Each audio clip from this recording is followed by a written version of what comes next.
All right, welcome everyone to a deep dive. You guys specifically requested a ton, all about carbonation operators. Ah, yes. Those masters of fizz. We've got a bunch of intel here from RoleCatcher to help us all out. Oh, yeah. A super detailed career guide, some sample interview questions, and even some info on how AI can help you land the job. Nice. So let's get right to it. All right. What exactly does a carbonation operator do? Well, they're the ones who make sure your soda has that satisfying fizz. Right, so like every bubbly drink out there. Exactly. They work with these machines that inject CO2 into beverages. Oh, I see. It's like the science behind the bubbles. It is. And it's a stable, in-demand job, which is great. Okay, so why do we need all this extra info then? Well, because consumer trends change all the time. You got to stay ahead of the game. That's true. So, this career guide breaks down some pros and cons. Okay, give me the highlights. Well, high demand, good growth potential. That's awesome. But it can be physically demanding and pretty high stress. Oh, wow. I didn't think about that. Yeah, so knowing all that, what jumps out to you as the biggest appeal? Honestly, the growth potential. I like the idea of moving up in a company. Makes sense. How about the biggest concern? I guess the high stress part. I'm not sure if I thrive in that kind of environment. I hear you. Well, let's look at a typical day in the life. Okay, let's do it. The career guide breaks it down by career stages. So we can see how things change as you gain experience. Exactly. An entry-level operator is mostly focused on operating the equipment, making sure it's sanitized, all that good stuff. Okay, got it. But as you become a senior operator, you're overseeing entire production lines, mentoring others, improving processes. Whoa, that's a big jump. It is. Oh, But it shows you what growth looks like in this career. I like that. Now, the fun part, those interview questions. Right, hit me with them. First one, what inspired you to pursue a career as a carbonation operator? Oh, man. That sounds simple, but I bet they're looking for more than I like soda. Right. They want to see passion beyond just a paycheck. You know what? I actually bombed an interview once because I clearly didn't care about the job. Oh, no. Yeah, it was awful.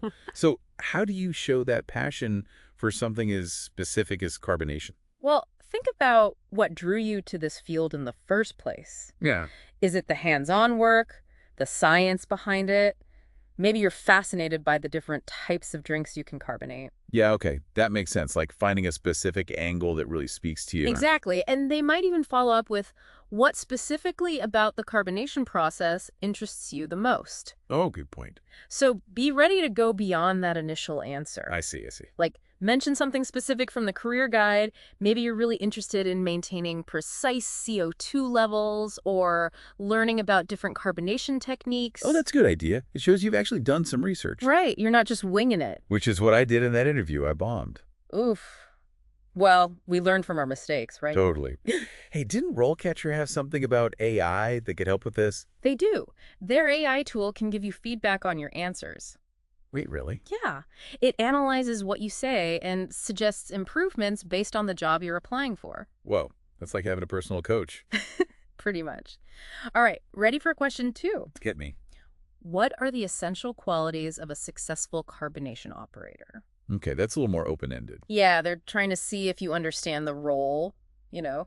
Like what it actually takes to be good at it? Exactly. Remember those functions and core abilities from the career guide? Remind me. Operating and monitoring equipment, knowing quality control procedures, understanding basic chemistry. Right. So it's about showing them you know what the job actually entails. Exactly. And I bet attention to detail is huge GE in this role. Oh, for sure. Those carbonation levels got to be perfect. Right. And you got to be good at problem solving, too. Because things can go wrong with the equipment. They definitely can. And they'll probably ask you about that in the interview. Really? Like how? Something like, can you give me an example of a time you had to solve a technical problem under pressure? Oh, man. They're really putting you on the spot with that one. They are. But that's where RoleCatcher's AI can help you practice those answers. Okay, that's super helpful. All right, let's move on to question 3. Bring it on. How do you ensure that carbonated drinks are produced to meet quality standards? The nitty-gritty details. Right. This is where you showcase your knowledge of the process. Show them what you know. Exactly.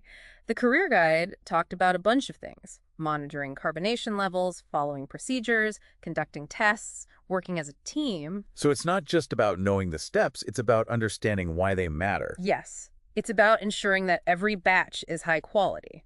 Makes sense. And they might even ask for specifics, right? They definitely could. Like, what specific tools or techniques do you use to monitor carbonation levels? Oh, okay, so you have to be ready to name drop those technical terms. Yep. Things like hydrometers, gas chromatographs. Show them, what you're talking about. And I bet RoleCatcher's AI could help me tailor my answer to whatever technology that specific company uses. You got it. It's all about having that edge. Love it. All right, let's keep this going. Question 4. How do you troubleshoot and resolve issues in carbonation production?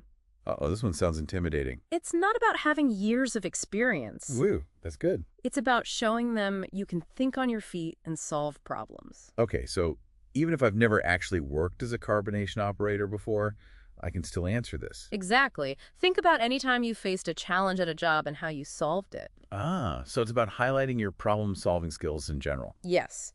And the career guide actually mentions some common issues in carbonation production. Oh, that's helpful. Like fluctuating carbonation levels, equipment malfunctions, even variations in ingredient quality. Right. So you can kind of prep for those potential curveballs. Exactly. That way you won't be totally thrown off if they ask a follow-up like, describe a situation where a production issue threatened to delay a deadline. How did you handle it? Oh, that's a good one. They want to see how you handle pressure. They do. And this is where that AI feedback from RoleCatcher can be really helpful. Okay, but noted.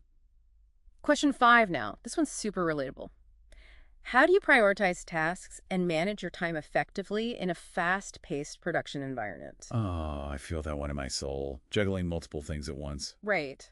But you got to tailor your answer to this specific job. Okay, good point. Think about everything a carbonation operator does. Monitoring those levels, quality checks, cleaning equipment, dealing with any problems. Yeah, that's a lot to handle, especially if things are moving fast. Exactly. So show them you can stay organized, prioritize tasks, and maybe even delegate when you need to. Ah, good strategy. What kind of follow-up could they ask? Something like, tell me about a time you had to adjust your priorities on the fly because of an unexpected problem. How did you handle it? Okay, so they're looking for flexibility, being able to adapt. Exactly. Yeah. Keeping things running smoothly, even when chaos hits. Got it. On to question 6. What do we have? This one focuses on safety. What safety measures do you take when working with carbonation equipment? I bet they really want you to know those safety protocols inside and out. They absolutely do. And remember, we talked about the high pressure involved. Right. So it's serious business. It is. You got to show them you understand the dangers and that you're committed to following those safety procedures. Okay, so don't just say, I wear my safety goggles. Got to be specific. Be specific. Mention things like lockout tag out procedures. Lockout tag. Yeah, it's to prevent the equipment from accidentally turning on during maintenance. Oh, wow. That's important. It is. Talk about wearing the right gear, like gloves, eye protection, maybe even hearing protection if it's noisy. Right. Safety first. Exactly. And make sure you mention being aware of hazards like leaks or malfunctions. Okay, so be prepared for anything. Always. They might even ask something like, have you ever encountered a safety hazard in a previous role? How did you handle it? Ah, they want to know you can actually apply those safety procedures in a real situation. Yep. And that you can think clearly under pressure. Okay, question 7 then. Let's hear it. How do you ensure that production schedules are met while maintaining quality standards? Ooh, that sounds like a tough balancing act. It is. You need to show them you can work efficiently without sacrificing quality. So it goes back to that time management thing. It does. You could mention planning ahead, anticipating bottlenecks. Oh, like those things that slow down the whole process. Exactly. Yeah. And maybe even suggest ways to improve the process to make things faster without messing up the quality. That's smart. It shows you're thinking ahead. Right. They might even ask you something like, describe a time when you had to choose between speed or quality. What did you consider and what happened? Oh, that's tricky. Like a real ethical dilemma almost. Kind of. They Yeah. want to see your judgment, how you weigh things out and make tough decisions. Got it. Man, we've already gone through 7 questions. I know, right? We've covered a lot of ground. I'm already feeling more prepared for this interview. Awesome. And I bet there's more to come. Oh, yeah. We've got a few more questions and some other insights to dive into, but that's for part 2. I can't wait. All right. Welcome back. Ready for more Carbonation Operator interview prep? Oh, yeah. Hit me with it. Eh. But before we jump back into those questions, Sure. the career guide mentioned something about industry trends changing all the time. It did. The beverage industry is always evolving. Yeah, like new flavors, new technology. Exactly. It can feel overwhelming trying to keep up. Totally. So how do you even do it? Well, that's what question 8 is all about. How do you stay up to date with industry trends and advancements in carbonation technology? Ah, so they're not just looking for someone who can do the job today, but someone who's going to keep learning and growing. Exactly. It shows you're invested in this field for the long haul. Okay, but it's not enough to just say, I read stuff online, right? Got to be more specific. Right. Mention industry publications like trade magazines or websites. Oh, okay. Like, what specifically? So I can, actually name them in the interview. Sure. There's Beverage Industry Magazine or websites like BevNet. Okay, got it. Those sound familiar, actually. And don't forget about online forums or communities where people in the industry share ideas. Yeah. Like showing you're actively engaging with what's happening. Exactly. And attending conferences or webinars is a great way to learn about the latest advancements. Oh, yeah, for sure. Those are always packed with info. They are. And you know what? RoleCatcher actually has a database of resources A&D info on industry events. No way. How many resources are we talking? Over 14,000. 14,000. That's insane. All right, I'm definitely checking that out. So you're reading publications, going to events. What kind of follow-up question could they ask about all this? They might ask you about a recent innovation in carbonation technology that caught your eye. Oh, okay. So they want to see if you're really paying attention to those trends. Exactly. And why it matters to you, you know? Right, like how it fits into the bigger picture of the industry. Yes. Okay, ready for question 9. Pick me. How do you lead and motivate your team to achieve production goals? Ooh, leadership. Yeah. But what if I haven't actually been a supervisor before? That's okay. Leadership isn't just about a title. Right, it's about how you work with people. Exactly. Think about times you've collaborated on projects, mentored colleagues, or taken initiative to improve something. Okay, so even if I haven't officially led a team, I can still highlight those moments where I showed leadership. Exactly. It's about showing them you have those qualities, even in small ways. Got it.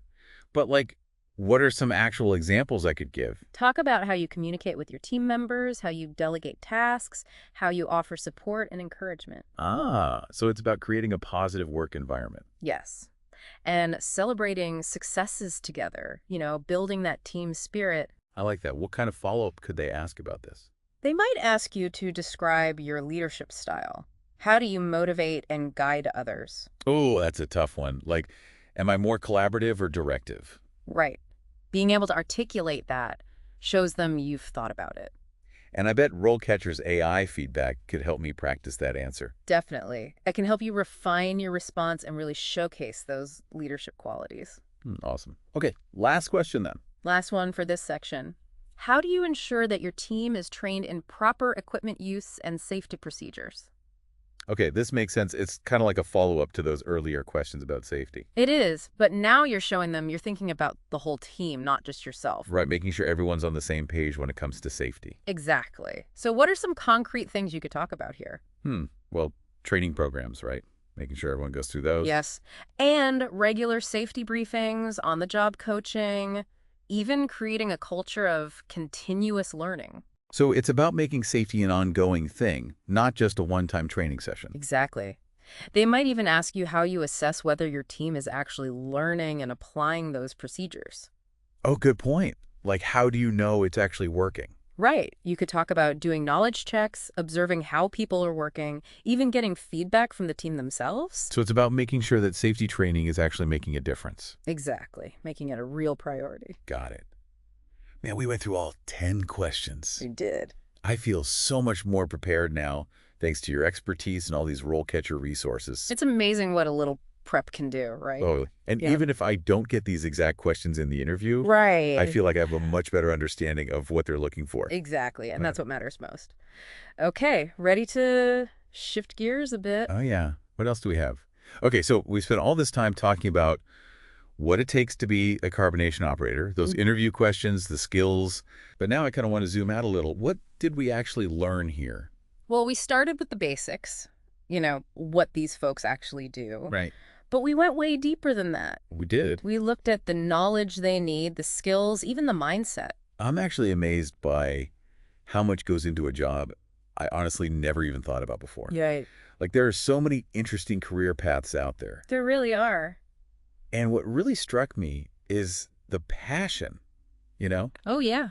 It's not just about running machines. It's about the science, the Quirks quality. to craft. It is. Yeah. And you can tell that the people who are really good at this, they really care about it. That comes through in an interview, for sure. Oh, yeah, big time.